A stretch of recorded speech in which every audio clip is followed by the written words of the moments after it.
noite a todos. Vamos começar então mais uma aula, o terceiro capítulo do Sha'ar Yichud Emuná, livro do Tânia. Até o momento nós vimos então sobre a anulação dos mundos. Nós vimos que Deus ele cria o mundo com a fala, ele constantemente cria o mundo, ele fala o tempo inteiro que seja mundo, que seja o mundo. E se ele parar um instantinho de falar, o mundo volta ao zero absoluto, como se nada tivesse sido criado. Essas falas, essas letras, elas se expressam, por exemplo, mais nitidamente na profecia, nos profetas, onde a palavra de Deus preenche o cérebro do profeta, preenche a fala do profeta. E essas mesmas letras também se encontram nos céus, no mundo que nos cerca, só que lá a gente não consegue identificar, não consegue ver. Então, baseado nisso, nós começamos o capítulo 3, que é muito interessante. Vamos ler juntos. Aqueles que estão vendo de casa e quiserem acompanhar, então pode entrar no nosso site, breinor.com.br, e fazer o download ou copiar o material que está no site também. Ok? Também, pessoal que está vendo de casa, por favor, dá um compartilhamento para divulgar aos amigos. Vamos lá. Capítulo 3.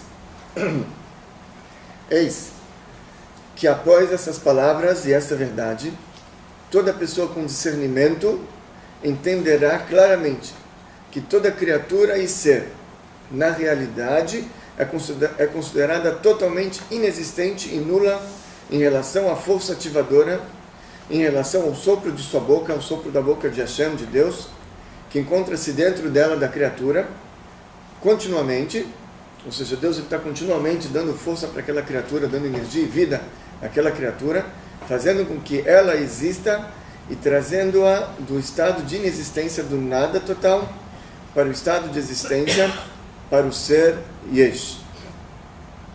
Bom, vamos tentar explicar um pouquinho. Na verdade, vimos já isso nas aulas passadas, mas quando a gente pega para estudar a Torá, esse assunto na Torá, a existência do mundo, então antes de você chegar na Hassidut, quando você pega ainda os escritos, a Torá literal, então tem algumas coisas interessantes lá, os Midrashim. Primeiro está escrito o seguinte: nos 7 dias que Deus criou o mundo. Então Deus fala, foi tarde e foi manhã, dia 1. E foi tarde, foi noite e foi manhã, dia 2. Foi tarde, dia 3. Quando chega no 6º dia, está escrito foi tarde, foi noite, e foi noite, foi manhã, o 6º dia. Aí os sábios perguntam, como assim o 6º dia? Quando falou do primeiro, segundo, terceiro e quarto, não falou o primeiro, o segundo, o terceiro. Falou primeiro dia, segundo dia, terceiro, quarto dia. Chega no 6º, ele fala o 6º dia. O que é isso? Então os sábios explicam da seguinte maneira. Quando Deus ele foi terminar a criação do mundo, ou seja, no final do 6º dia, ele parou o mundo inteiro, aí ele fez um acordo, uma condição com toda a criação que ele acabou de fazer. Falou, olha, daqui a 2.448 anos, no dia 6 do mês de Sivan, eu vou oferecer a Torá ao povo judeu. Se eles aceitarem, ótimo, vocês continuam. Se eles falarem não, não queremos, aí vocês voltam ao zero absoluto como se vocês nunca tivessem sido criados. Voltam ao zero. Essa foi a condição que Deus colocou no início da criação. Então aqui, quando ele terminou a criação na sexta-feira, ele não falou sexta-feira, 6º dia, ele falou o 6º, porque ele fez uma menção a um outro 6º dia, conhecido, que é o 6º dia de Sivan. Falou, pessoal, o 6º dia de Sivan, vocês estão dependendo deles. Então, quando você faz algo, mas você condiciona ele a alguma condição, você subordina ele, atrela ele a alguma condição, aquele algo não é algo muito forte. Por exemplo, teu filho te pede uma bicicleta, você fala, tudo bem, eu te dou no final do ano, se você tiver média final, mais de 8,5. Então ele tem certeza que ele vai ter a bicicleta? Ele não tem certeza, está condicionado aqui a alguma coisa. Se tiver média alta, vai ter. Se não, não vai ter. Se seu patrão chega e chama, olha, vamos fazer o seguinte, tem uma meta para você bater. Você bateu a meta, você tem salário. Não bateu a meta, não tem nada. Você vai começar comprando no cartão de crédito? Não, é algo que não é garantido. É algo que fica ainda frouxo, tremendo. A Terra estava toda a existência ainda estava muito instável. Então a gente vê mesmo a gente vê por aqui, que a criação do mundo não é algo físico, forte, estável, é algo instável.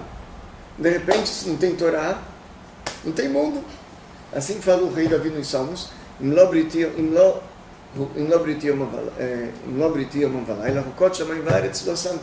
se não for o meu pacto da Torá que ele fez com o povo judeu, dia e noite, todas as leis da natureza, dos céus e da terra, não valem nada, não existem. Porque volta ao zero. Assim funciona. Então, quando a gente vê, antes mesmo da gente entrar na explicação da Hassidut, a gente vê que o mundo não é uma coisa assim muito forte, por si só. Ele depende de todo momento da existência de algo, de uma confirmação. Ele está dependendo. Está escrito que Deus afundou os egípcios no mar, fechou o mar. E aí, que a água voltou de manhã cedo para a sua força, Itanó. Itanó, sua força também são as mesmas letras da palavra Tnaó, sua condição. E falaram os sábios que Deus fez uma condição com o mar também.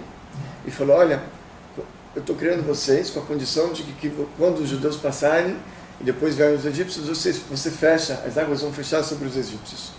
Essa é a minha condição para você existir. Logo no início da criação do mar. Então, quando o mar se fechou, aí está escrito que ele voltou para sua força. Como assim sua força? Agora que ele cumpriu a condição, ele está forte. Agora que ele cumpriu sua condição, ele está estável. A gente vê que o mundo não é muito instável, mas quando a gente começa a entrar um pouquinho na Hassidut e olhar esse tema com os olhares um pouquinho mais da Hassidut, são os olhares místicos, a gente vê uma coisa fantástica. O Rebbe sempre chamava Hassidut do luzeiro da Torá. O que é o luzeiro? O luzeiro é o seguinte, você entra num quarto, está escuro, e você achar alguma coisa, você tem que apalpar, você vai apalpando. Quando você acende a luz, você vai direto no lugar, opa, está aqui, está iluminado. Assim também, os trechos da Torá, que não são a Hassidut, que não são a parte mística, você tem que começar a pesquisar, ligar palavras com palavras, fazer somas de letras, chegar a conclusões para ligar palavras enfim, para você chegar a uma conclusão. Você vai tateando. A Hassidut acende uma luz, está ali. Então, a Hassidut, quando ela explica esse assunto, vimos nos 2 primeiros capítulos, é fantástico. Porque a Hassidut explica que o mundo é criado constantemente pelas palavras divinas, por uma energia que se encontra dentro de cada objeto. E essa energia se transforma em objeto, a cada instante. É o exemplo do computador que a gente deu na aula passada, um computador de mesa. Quando você vê sua casa no Google Maps da tela, você, no fundo, não tem nenhuma casa ali. O que tem é disparos elétricos. A prova é que se você joga um copo d'água aqui no teclado, ou na CPU, pronto, não tem mais casa. Então não é uma casa, não era casa mesmo. Se você jogar um copo d'água na sua casa, não vai acontecer nada. Você joga no CPU, não tem mais casa. Porque a verdadeira essência daquela casa que você viu são disparos elétricos. Da mesma maneira, é o mundo que a gente vive. Essa parede que você vê, no fundo, não é uma parede. É uma energia divina, que está se transformando em parede a cada instante. E se Deus tira da tomada o computador do mundo, puf, acabou o mundo. O mundo depende constantemente da energia que está sendo criada, que está criando ela.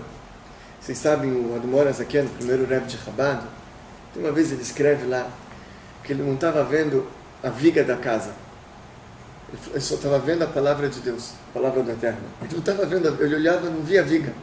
Olhava para o teto, não via teto, via a palavra de Deus. São pessoas especiais. Para eles verem a viga, eles têm que se esforçar. Para a gente, ao contrário, né? Se a gente um dia conseguir sentir um pouquinho dessa palavra divina, vai ser uma coisa muito grande.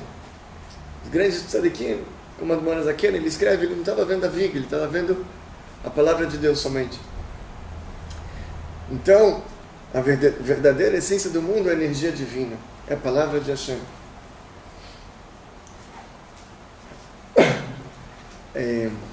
A verdade, assim, uma coisa interessante. Quando a gente começa a entrar um pouquinho nisso, a gente entende então que o quê? Que o mundo não é mundo. O que o mundo é? O mundo é Deus. É só Deus existe. Isso que falou o profeta, Ein od milvado. Não existe nada além de Deus. E ele explica no Tânia que não existe od além de Deus. Od em hebraico significa algo que é secundário. É algo este mais este. Od é mais. Este mais este. Ou seja, não é o principal. Então, Hassidut explica que mesmo você não pode olhar para o mundo como algo secundário, que Deus criou, mas não o principal. O mundo não é nem isso. É só Deus. Não existe outra coisa além de Deus. O mundo todo é Deus. E essa é a base da Hassidut. A Hassidut, o Admor Azaken, ele escreveu muito, e tudo gira em torno desse ponto. Da pessoa introspectar essa ideia de que tudo é Deus, que o mundo é Deus, e que não existe nada além de Deus. Porque quando a pessoa consegue introspectar isso, então automaticamente ele também não é ele. Ele não é nada. E se ele não é nada, ele conseguiu se livrar de todos os problemas dele. Porque todos os problemas que a pessoa tem, vêm do ego. A pessoa tem raiva, porque ele acha que ele merecia alguma coisa. Mas se eu não sou nada, o que vinha é lucro. Não vou ter raiva. A pessoa tem inveja, porque ele acha que ele merece aquilo que está na mão do outro. O ciúmes é a mesma coisa. A pessoa é egoísta, por quê? Porque ele acha que ele merece tudo. Ele é muito importante, tudo é para ele. Então, se a pessoa não tem o ego, todos esses males psicológicos que nos afetam hoje em dia, a sociedade moderna, não vai ter. Ele está tranquilo. Então, por isso que o Admor Azaken, toda a Hassidut gira em torno desse ponto. Tudo é Deus, não existe nada além de Deus. Ela vai e volta, sempre esse ponto está no meio. Tudo é Deus, não existe nada além de Deus. Ok. Continuando. Então, o Admor Azaken, ele continua no Tânia, ele fala: a razão pela qual todas as coisas criadas e ativadas nos parecem como existentes e tangíveis é que nós não captamos nem vemos com nossos olhos físicos o poder de Deus e o sopro de sua boca que está na coisa criada. A gente não consegue ver. Na verdade, isso aqui, ele começa já a dar resposta na pergunta que ele vai fazer no final do capítulo. Ele vai falar, no final do capítulo, a gente vai ver, ele vai perguntar, então, se tudo é Deus, não existe nada além de Deus, então como existe o mundo, né? Então, começa a responder aqui, ok, tudo é Deus, só que Deus não deu pra gente essa força para ver. Ele não abriu os nossos olhos para ver essa verdade. Senão não teria o livre-arbítrio. Deus quer que nós sejamos criaturas terrenas, que temos o livre-arbítrio e conseguimos superar nossa má inclinação e escolher o bem. Isso causa um prazer muito grande lá em cima. Esse é o objetivo. Então, se a gente pudesse ver que Deus é tudo aqui, nem é teu livre-arbítrio. Ninguém fazer nada de errado. Não é quando o policial da CT está no semáforo, ninguém passa o semáforo. Não é assim? Então também, se Deus aparecesse aqui, quem ia fazer algo de errado? Então, para ter o livre-arbítrio, Deus fecha os nossos olhos. Deus esconde. E é por isso que quando a gente fala o Shema Israel, é um dos motivos, a gente tapa os olhos, a gente cobre os olhos. Porque no Shema Israel a gente declara que Deus é único, Deus é um. Não tem nada mais além de Deus. Hashem Echad. Echad você escreve Aleph, Het e Dalet. Aleph vale um, que é Deus, Deus é um. Het são 7 céus e a terra, que vale 8. E Dalet vale 4, são os 4 pontos cardinais.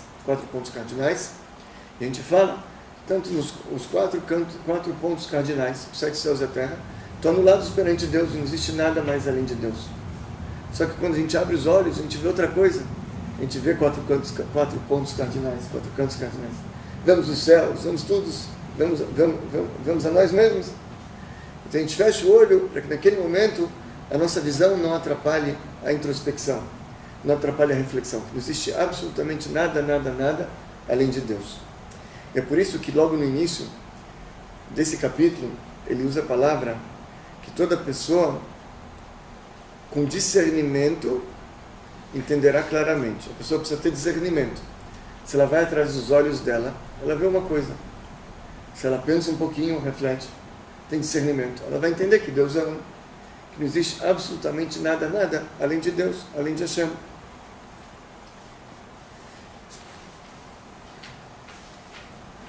Ok.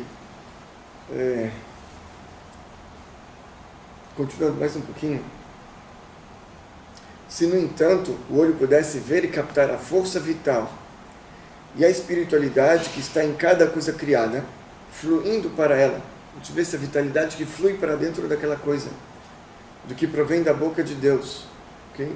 Aquilo que sai de Hashem e de seu sopro. Aí então a corporalidade, a materialidade e a tangibilidade da criatura não seria visto pelos nossos olhos de maneira nenhuma, pois ela é completamente anulada em relação à força vital e à espiritualidade que está dentro dela. Ela é totalmente anulada, já que sem espiritualidade ela seria um nada e totalmente inexistente, exatamente como era antes dos 6 dias da criação. Como falamos, se aquela espiritualidade que está dando vida àquele objeto sai, volta ao zero absoluto. Então ela está anulada para aquilo. Se a gente pudesse ver, a gente só ia ver a palavra de Deus, a energia. Vocês sabem, tem uma história no Zohar de um rabino de idade chamado, se não me engano, Iba Saba. Era um ancião Iba. Esse Iba, ele quando sentava para comer, para almoçar, ele botava o prato na frente dele, botava a comida, botava o peixe, batata. Aí ele começava a rezar para Deus. Hashem, por favor, me dá comida para que eu possa comer, não deixa faltar nada para mim. Me dê comida, por favor. Aí depois que ele pedia para Deus a comida, fazia brahá e comia.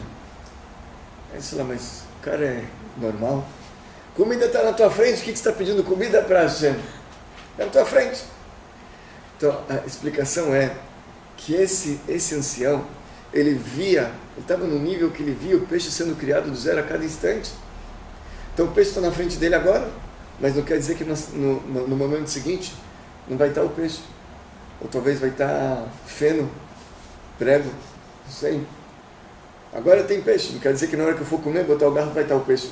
Então ele rezava para Deus, para que desse o peixe para ele, para que não fosse feno, ou prego, ou vento. Depois que ele rezava, ele pegava e comia. Mas a gente pensa nessa história, né? A gente está muito longe disso. Mas alguma coisa, se o Zohar fala, a gente pode aprender. E aí entra a Hassidut. A Hassidut, ela é muito prática. Ela mostra para a gente os caminhos. O Zohar, a Kabbalah é um pouco teórica. O que a gente pode aprender dessa história? Então, às vezes, tem uma situação que a pessoa, ela tem um cliente bom. Eu acho que ela está garantida. Ela está bem, ela está firme. Ela tem muito dinheiro, porque aquele cliente compra muito dela, já faz, enfim, está tranquila. Ele se esquece de, na verdade, quem está dando aquele cliente o tempo inteiro. É Hashem. Aquele cliente está ali. No milésimo de segundo seguinte, ele pode desaparecer, ele pode comprar do teu concorrente também. Então a pessoa, ela sempre tem que confiar em Hashem, nunca no cliente. Tem agora uma situação interessante, lá nos Estados Unidos, sobre o Trump. Então eu vejo um pouquinho alguns comentários na internet, pessoas falando que esse Trump, puxa vida, vai ser bom para os judeus, bom para a gente. A gente tem que saber que não é o Trump que é bom para a gente, é Hashem. Hashem que cuida do povo judeu. Não é Trump, não é Bush, não é Clinton, não é ninguém, não é Bibi, é Hashem. Hashem cuida. Não tem outro. O Trump hoje está aqui. Amanhã Deus pode botar outra ideia na cabeça dele. A Hashverosh está chegando Purim, a história do rei Assuerus, que ele deu uma festa, convidou os judeus, e a princípio os judeus estavam achando que eles estavam em boas mãos. Virou a cabeça da noite para o dia. A gente tem que saber que sempre a gente está somente na mão de Hashem. O profeta Jeremias, ele fala, bendito é o homem que confiar em Hashem, e será Hashem sua fortaleza, sua confiança. A princípio uma redundância. Bendito é o homem que confiar em Hashem, ok? E será Hashem sua confiança, ou sua fortaleza. Uma redundância. Não. Explica o comentarista Malbin, ele fala assim, muita gente confia em Hashem. Confia em Hashem, mas também no advogado dele, para defender ele no processo. Ele confia em Hashem, sim, mas quando chega a hora do processo, ele está lá no fórum, ele está morrendo, ele está tremendo, ele está nervoso. Ele confia em Hashem, mas também muito no médico dele, no tratamento e tal. É claro que a gente precisa procurar o melhor advogado, o melhor médico. Não estou falando que não. Mas confiar é só em Hashem. Só confia muito em Hashem, sim, mas na hora que vem as contas, ele fica nervoso. Esse é o teste. Confia, não, Hashem vai me ajudar, eu vou conseguir. Mas aí chega as contas naquele dia, ele vê, não tem saldo, ele começa a roer a unha. Então fala o profeta Jeremias, bendito é o homem que confiar em Hashem, e somente Hashem será sua fortaleza e não outro. Então a gente não está no tamanho desse rabino que era do Zohar, que via aquilo acontecer a cada instante, se criar. A gente tem que saber que Deus está criando tudo a cada instante, que a gente está na mão dele. Da mesma maneira, ao contrário, uma pessoa que não tem o cliente, ele tem que confiar somente em Hashem, que Hashem vai mandar o cliente. Ele nesse exato momento não tem nada, está passando fome, não tem o que comer, está cheio de dívidas. No segundo seguinte, ele pode de repente achar um tesouro. Hashem cria tudo, Hashem faz tudo acontecer. Bom, ok. Mas voltando aqui então para a nossa história, para o nosso Tânia, nós paramos aqui a espiritualidade que flui para ela, para o objeto, que investe-se na criatura, vinda do que provém da boca de Deus e do seu sopro, é que continuamente faz com que ela passe a existir a partir do nada e da inexistência, ele dá existência o tempo inteiro. Então, por isso, o mundo inteiro está anulado para Hashem, está anulado para Deus. Certo? Bom, e aí surge então a pergunta mesmo. Se o mundo todo está anulado para Hashem, para Deus, o mundo existe então? Você vê sua casa do Google Maps, sua casa ali é uma casa? É uma ilusão de ótica, podemos dizer talvez, né? Não tem casa ali, é virtual. É virtual. Então o mundo é um mundo virtual, pelo conceito que a gente colocou agora. A verdadeira essência é só Deus. A gente não consegue ver. Então será que a gente existe ou não existe? Tem aquele pensador, ele falou, penso logo existo, não? Quem que era esse pensador? Descartes, né? Descartes, ele falou, penso logo existo. Ele tinha razão ou não? Tinha razão? Pela Hassidut, isso não é uma prova que você existe, se você pensa. Você pode pensar e não existir, porque você não é você, o seu pensamento também não é você, tudo é Deus. Pelo que a gente está vendo aqui. Então, pelo fato de você pensar, não quer dizer que você existe. Será que realmente a gente existe? E aí a gente começa a entender aquelas histórias dos Hassidim que eles falavam. Antes de eu ser um Hassid, eu tinha certeza que eu existia. Deus, 99% que existe. Agora que eu sou um Hassid, Deus com certeza existe. Se eu existo, não sei. Mas tudo é Deus, então talvez a gente também não, nós não somos nós. Não existe nada além de Deus. Então o que vocês acham? A gente existe ou não existe? Não existe. Não existe. Ou existe? Existe. Só se Hashem quiser. Se Hashem quiser, então a gente existe condicionado à vontade de Deus. Enquanto as letras estão saindo da boca de Deus, a gente está existindo, seria mesmo. Ok, mais ou menos. Por quê? O que o Caio falou aqui, que quando as letras estão saindo da boca de Deus, a energia está fluindo e está se transformando em matéria, então a gente existe. Não, porque nós estamos anulados perante essa grande energia. Ele vai dar um exemplo aqui da continuação, a gente vai entender melhor. Qual é o exemplo que ele dá? Você pega o Sol. O Sol, ele emana raios. Esses raios, antes de sair do Sol, eles estavam dentro do Sol. Quando eles estavam dentro do Sol, eles existiam ou não existiam? De um lado, se ele está fora, na sua fonte, com certeza ele está presente também. Mas de outro lado, se você pegasse 1 metro cúbico de Sol e trouxesse para cá, você ia conseguir detectar algum raio ali? Vamos dar um exemplo mais prático, ele não traz esse exemplo aqui, mas talvez é mais fácil a gente entender. Você pega um conta-gotas cheio de água. Aí você pinga aquela gota em cima do oceano. Você vai lá, viaja para a praia, pingou. A gota, enquanto ela está descendo, ela está no ar. Ela existe, você pode afirmar que ela existe. Ela tem uma dimensão? Sim. Um formato? Sim. Você consegue ver ela. No momento que ela entrar dentro do oceano, ela vai perder sua identidade individual, vai começar a fazer parte de um todo. E aí ela existe ou não existe? De um lado ela está lá, mas de um lado ela está fazendo parte de um todo, ela não está lá, você não consegue identificar, ela está anulada perante um todo. Então, esse filete de luz que traz essa mesa, por exemplo, a existência, ou esse braço a existência, a cada instante. A distância dele para aquela grande luz é muito mais que uma gota para todas as águas que tem todos os oceanos. E esse filete aqui de luz está dentro do luzeiro, está dentro do sol. Está no lado. Então, de um lado, Deus fala. Deus fala significa que Ele revela e aquilo se torna um ser. Mas, de outro lado, esse ser, ele está dentro da sua origem e está no lado totalmente. O primeiro braço está no lado para essa força vital. E a força vital, por sua vez, está no lado perante o luzeiro. Está dentro do luzeiro. A gota não saiu do oceano. Então, você pode dizer que a gente existe? Está no lado perante um grande todo. Então Deus existe? Com certeza. Nós existimos? Estamos anulados perante o grande todo. A gente sente que somos nós, a gente tem livre-arbítrio e tudo. Deus pode tudo.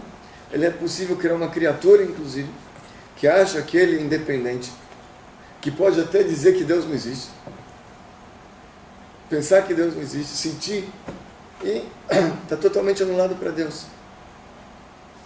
Deus não deixou a gente ver essa verdade. Então a gente existe ou não? Então existe uma discussão sobre isso. E o veredito é que a gente existe. Por quê? Porque a Torá, ela é chamada de Torá Temet. A Torá é a Torá da verdade. Torá Temet. O que está escrito lá é a verdade absoluta. E o que está escrito logo no início da Torá? Que no início Deus criou os céus e a terra. Então se a Torá te fala que Deus criou os céus e a terra, é verdade. Existe. Como? A gente precisa entender. Se a gente raciocinar muito, a gente talvez consiga, não sei, mas a princípio é difícil de entender isso. Isso está totalmente anulado. Mas se a Torá te fala, acredita nela. Pode ter certeza que é assim. Tem uma lei no Shulchan Aruch sobre Shabat. Um judeu no Shabat, ele não pode colher frutas de uma árvore. É pecado para um judeu. E a lei fala o seguinte: se um judeu colhe, tem dois judeus, um colhe um figo de uma árvore e outro, ele não colhe, ele faz uma ilusão de ótica. Ele pega o figo, ele não está colhendo. Ilusão de ótica. Tirou da manga, não sei. Mas não colheu.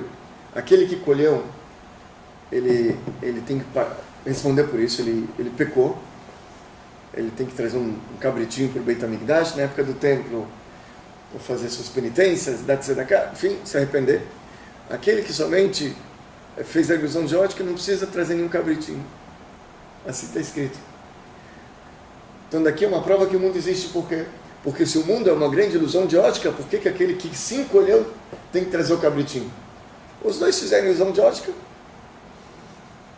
Sinal que não é uma ilusão de ótica, que realmente existe. Como? Precisa entender. Mas a gente, como é que pode existir um ser totalmente anulado, ao mesmo tempo sentir que ele é ele? E aqui é uma coisa muito interessante, gente, porque a gente começa a perceber que nós somos muito limitados e muito pequenos, que a gente não entende muita coisa. Aquilo que os nossos olhos veem, nem sempre é a verdade absoluta. Você pode ver uma coisa e não ser aquilo. Por isso que uma das condições para a pessoa começar a estudar a Torá, e a condição sine qua non para os judeus receberem a Torá foi que eles responderam: Naseh v'nishma, faremos, primeiro de tudo, depois vamos tentar entender. Se eu quero dar a Torá, a gente confia que é uma coisa boa, pode dar. Não entende? Ok, com o tempo vai vir o entendimento, mas primeiro de tudo, receber aquilo que Deus mandou. Uma condição, porque você não consegue entender tudo. E aqui é uma coisa interessante, muitas pessoas, elas questionam. Hoje em dia, uma pessoa falou para mim: não, eu não entendo o Chabad. Para mim, Chabad, falam que o Rebbe isso não morreu. Como? Ok. Por que não questiona também o profeta Elias? Também não morreu. No Taná está escrito que ele subiu com uma carruagem de fogo. Você não acredita também no Taná? Também aquilo é uma piada? Aquilo é só um exemplo? Não. O Taná está escrito lá nas Escrituras que ele subiu com uma carruagem de fogo. É verdade absoluta. E ele não morreu. Está escrito também sobre Jacó. Não morreu, está escrito. Mas enterraram ele. Ok, você tem um problema, você não entende. Mas está escrito na Torá, é verdadeiro. Aqui, o ponto é em que você acredita mais? Nos seus olhos ou na Torá? Tem gente que acredita no que os olhos veem e questiona a Torá. O profeta Elias não subiu com a carruagem de fogo. Não acredito. O Jacó morreu, sim. O Rebbe não pode ser, eu vi o inteiro. E tem outras que, ao contrário, você acredita na Torá. A Torá fala que Jacó está vivo. O profeta Elias está vivo. E que o Mashiach não morre também. E existem provas para isso de acordo com a Torá. Ok, você não consegue entender o que seus olhos veem, esse é outro problema. Você entende tudo? A gente tem que saber, primeiro de tudo, aquilo que a Torá fala é verdade absoluta. Nem sempre a gente consegue entender. Uma condição sine qua non para você começar a estudar a Torá é que você tem que acreditar no que está escrito lá. A sabedoria divina o que consta lá. Então, vamos ver, ele vai alongar um pouquinho mais sobre esse assunto, se realmente o mundo existe, se realmente a gente existe, se não existimos. Vamos ver. Ele traz, consequentemente, de fato, não há nada mais além dele, além de Deus. Um exemplo ilustrativo disso é a luz do sol que ilumina a terra e seus habitantes. O brilho e a luz que irradia do corpo do sol, é visível para todos que ele ilumina sobre a terra e no espaço do mundo. Eu não sei se a pessoa que digitou pulou um trecho aqui, mas enfim, o que ele quer dizer aqui é que o brilho do sol ele é visível para aqueles que moram, quando ele está sobre o espaço, enfim, você vê o brilho, você vê os raios solares. Portanto, se ele existe, é óbvio que essa luz e brilho está também presente no próprio corpo e matéria do globo solar no céu, se ele consegue sair para fora. Com certeza que na sua origem, na sua fonte, mais ainda. Pois esse brilho, pode difundir e irradiar a luz a tão grande distância. Então ela com certeza pode difundir luz em seu próprio lugar. Se ela ilumina lá, com certeza na sua fonte ela também ilumina o raio solar. Contudo, em seu próprio lugar, esse brilho é considerado um nada. Está totalmente nulo esse brilho. Pois ele está totalmente nulo e não existente em relação ao corpo. Peraí, caiu aqui a conexão. Não do computador, do Facebook. Seu vídeo foi pausado devido ao sono. Voltou. Ok, então, continuando a leitura. Contudo, em seu próprio lugar, como falamos aqui, ele se encontra também. Esse brilho é considerado um nada e está totalmente nulo. Dentro da sua fonte, se você pegasse 1 metro cúbico de sol e trouxesse para cá, você não ia conseguir olhar aquele brilho específico.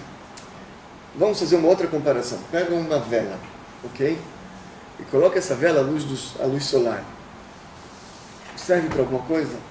Não ilumina nada. Ela está anulada perante a intensidade da luz solar. Agora, esses raios, na sua origem, que é muito mais forte a intensidade do sol, estão totalmente anulados também. Não são nada.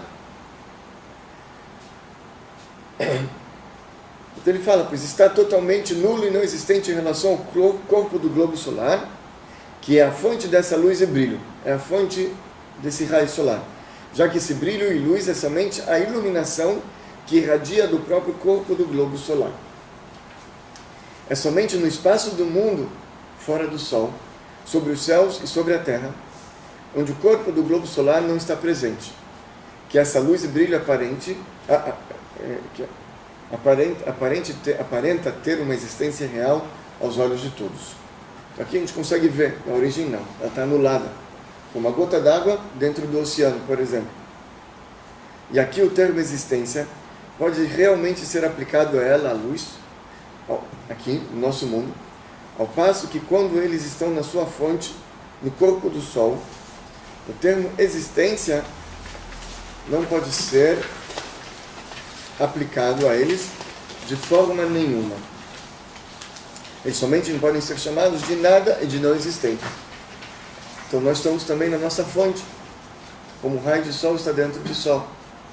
Então a gente não pode, por essa lógica que a gente está estudando. A gente também não poderia dizer que a gente existe, que a gente alguma coisa está totalmente anulado a Deus. Somos nada e não existentes, e nulos e zero absolutos.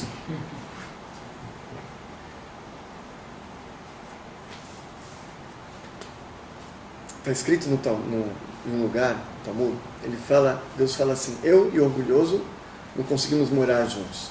Deus, ele se afasta do orgulhoso. O orgulhoso não deixa espaço para Deus. Por quê? Porque ele infla o ego. Deus tem em todo lugar onde você deixa ele entrar. Quando não se tem o ego não está presente, quando você se sente que você não é nada, aí Deus flui, quando você não está ali. Quando tem algo que atrapalha a presença divina, Deus fala: eu e orgulhoso não moramos juntos. Quanto mais anulado para Deus, mais Deus flui através daquela entidade. Um tzadik, um homem justo, está totalmente anulado para Deus. Ele não tem suas vontades próprias. Toda a vontade dele é a vontade divina. Os prazeres dele são os prazeres divinos. O pensamento, fala e ação dele, sentimentos, tudo divino. Ele está totalmente anulado. Ele não se sente que ele é ele. Ele sente que ele refletiu tanto sobre esse assunto, que ele se sente que ele é um nada, um zero absoluto. Aí Deus se revela através dele. Salmo 90, o que está escrito? Tefilá le Moshe, Ish Elokim. Um salmo, uma reza de Moisés, o homem divino. Como homem divino? Que história é essa? Como Moisés era o homem mais humilde da face da terra, ele era um homem divino, Deus se revelava através dele. Ele não estava lá para atrapalhar Deus. O ego dele não estava ali para ocultar essa energia que fluía através dele. Ali na origem, fala o Rebbe, eles, os raios, são totalmente inexistentes. Eles são realmente nada e totalmente inexistentes. Pois ali, somente a fonte deles, o corpo luminoso do Sol, irradia luz, e não há nada além dele, além do Sol.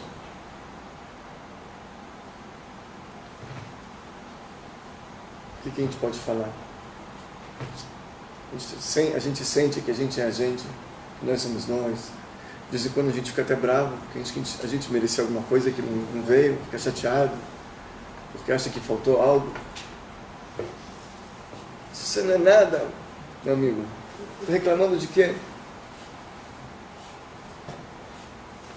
Então, exatamente como neste exemplo dos raios em relação ao Sol, assim é a relação entre todos os seres criados e o fluxo divino da força vital que emana do sopro de sua boca, que flui sobre eles e os faz existir, e é a fonte de origem deles. Aqui, nesse primeiro momento, o Rebbe não está falando ainda da origem inicial de toda a criação, que é a essência divina. Ele está falando que nós, o mundo físico que nós vivemos, está anulado perante a fonte, perante o luzeiro, que seria a palavra de Deus que traz existência a todo mundo. As energias, nós estamos anulados perante essa energia como o raio solar está dentro do Sol. Totalmente anulado. Os seres criados são apenas como uma luz e um brilho que se espalha a partir do fluxo e do Espírito de Deus, que irradia dele e se investe neles, nos objetos, nos seres, e os traz do nada para a existência.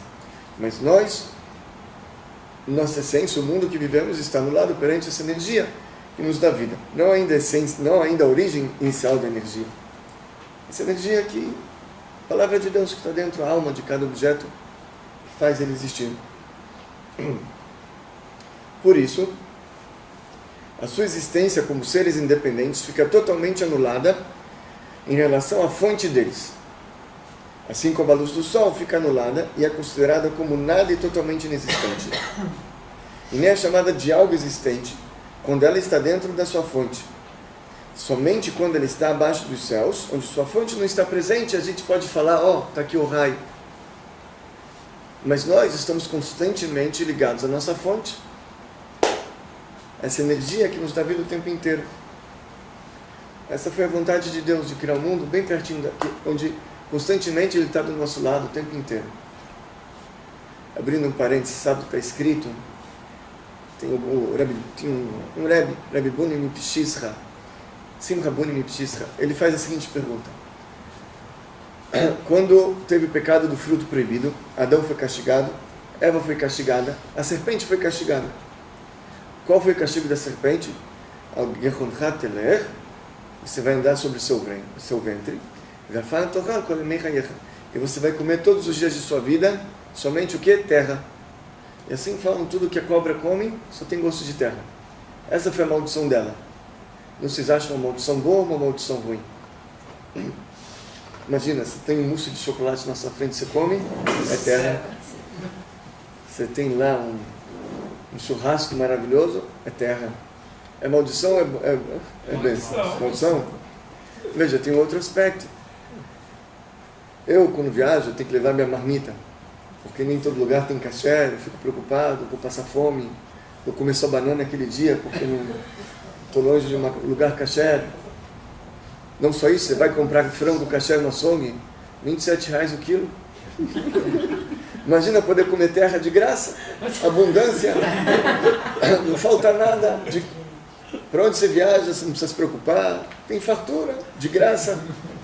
Imagina, então por que é uma maldição? O princípio é coisa boa, nunca falta nada. Então fala o Rebbe Simcha Buni Mipshisra, que a maldição da cobra é, como ela tem tudo, ela nunca olha para cima. Ela nunca precisa pedir alguma coisa, não falta nunca nada para ela, está sempre de barriga cheia. Isso é uma maldição. Quando falta alguma coisa, a gente olha para cima e fala, Hashem, isso é uma bênção. Falou Rebbe Buni, Simcha Buni. É uma conexão que você tem com ele, você se lembra dele o tempo inteiro. Faz com que você constantemente esteja ligado com ele, constantemente dependendo dele. Então Deus criou o mundo dessa forma. A maioria das pessoas depende de Deus o tempo inteiro. Ou todo mundo depende. Tem alguns que acham que não. Mas no nosso sentimento, a gente depende dele o tempo inteiro. Assim também, a existência da matéria depende constantemente dessa energia que dá vida a ela. E a matéria está totalmente e constantemente anulada perante essa energia, como um raio do sol dentro do sol. Então ele continua falando que você só pode dizer que o raio do sol existe fora do sol.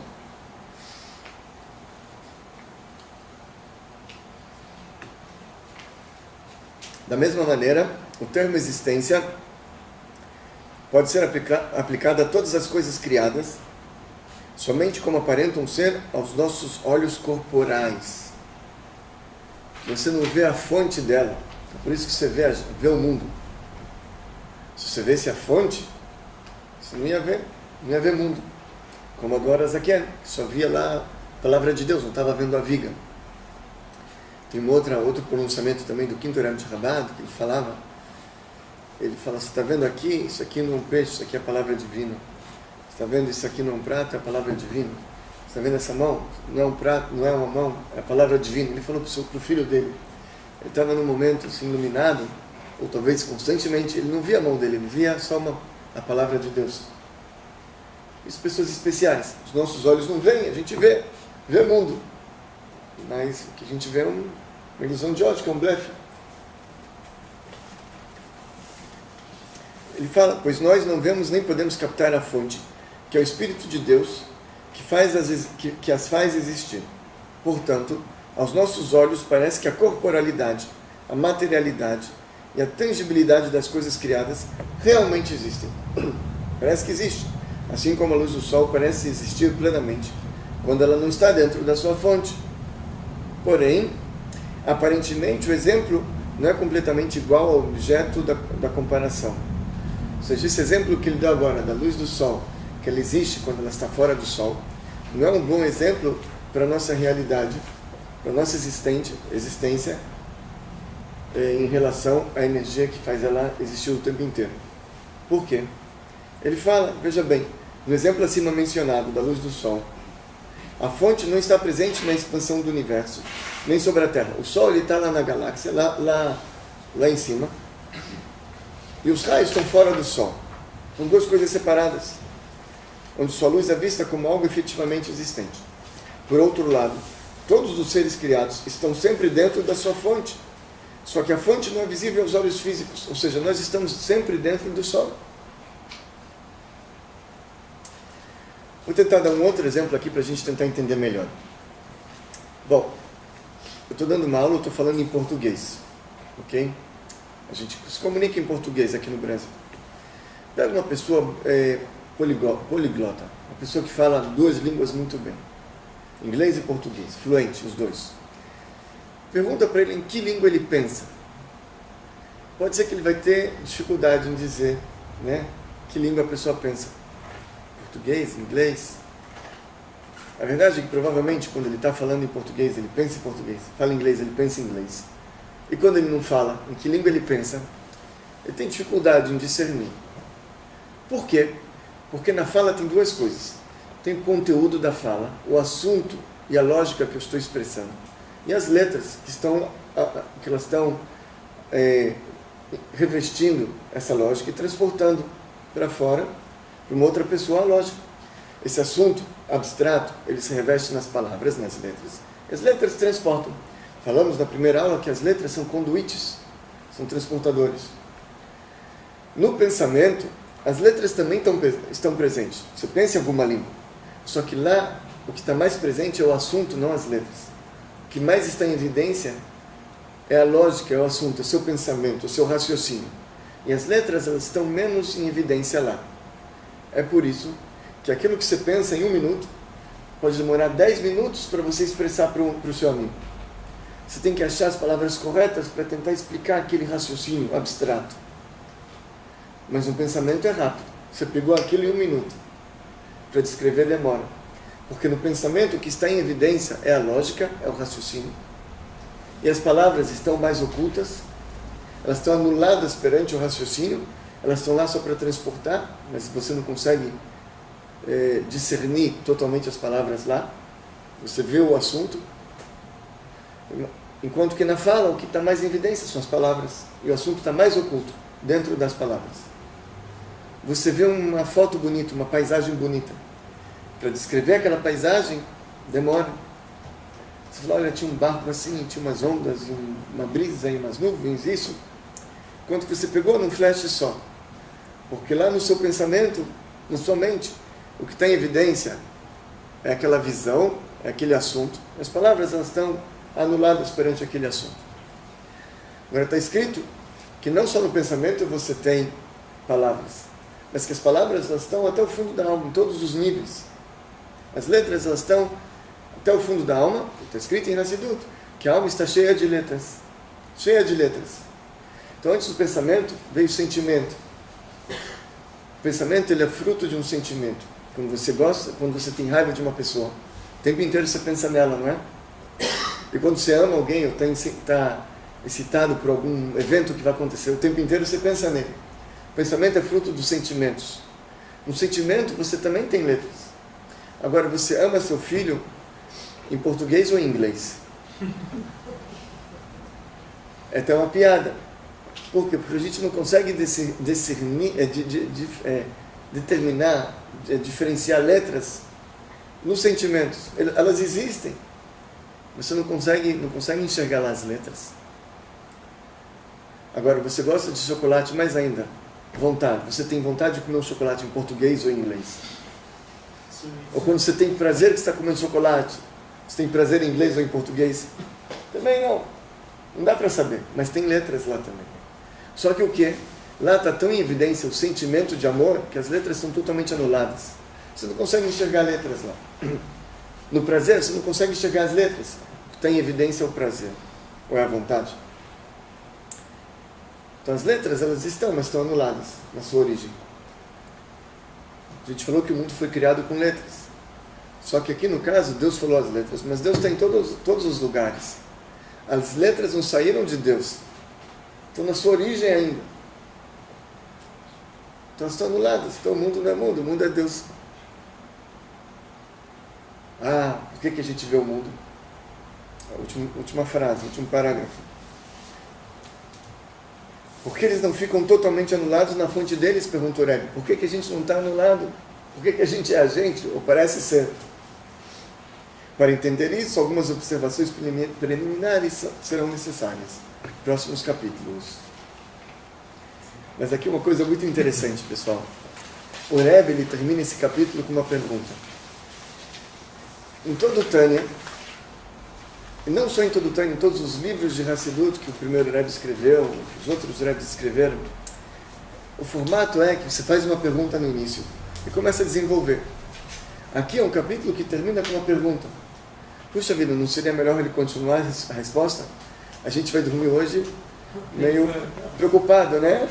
Existe ou não existe? Será que existe? Será que não existe? E a resposta, existe ou não existe? Sou ou não sou? Eis a questão. Por que ele termina o capítulo com uma pergunta? Você é ou você não é? Você existe ou não existe? Existimos ou não? Então a resposta é que o Rebbe queria, a pergunta em si é o objetivo. O objetivo do Rebbe é que você tivesse essa pergunta na cabeça. Ele quer que você durma e acorda com essa pergunta. Eu sou ou não sou? Eu existo ou não existo? Será que é só Deus ou será que eu estou aqui? Porque uma pessoa que vive com essa pergunta, como eu falei, é o Moshe Rabbeinu, Moisés, ele não é ele. Será que ele existe? Ele vê que ele é ele, mas a cabeça diz que ele não é. Ele vê o mundo, mas a cabeça diz que o mundo não é mundo, que tudo é Deus. A pessoa que vive assim, primeiro, é um tzadik, ele tende a saber Deus. E dois, o mundo também não amedronta muito ele também. O mundo é um mundo bom. É isso que o Rebbe queria. Que a gente dormisse com essa pergunta. Muito bem, pessoal. Vamos ficar por aqui.